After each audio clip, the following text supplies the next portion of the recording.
А вы уже слышали, что Трамп заявил о готовности сделать миллионы на крипте в этом месяце? Сейчас расскажу, как он это сделает. По информации CNBC, Дональд Трамп активно обсуждает запуск новых криптоинициатив. Он планирует использовать свою медиаплощадку и популярность, чтобы монетизировать мемкоины и собрать миллионы. По сути, Трамп монетизирует свое влияние через мемкоины и делает это на глазах у всего рынка. Уже сейчас аналитики называют это самым прозрачным планом по личному обогащению в истории американского президентства.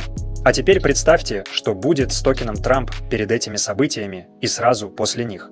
Хочешь увидеть, как это отрабатывается на графике и забрать секретный индикатор? Напиши в комментарии слово «Трамп», и я пришлю тебе ссылку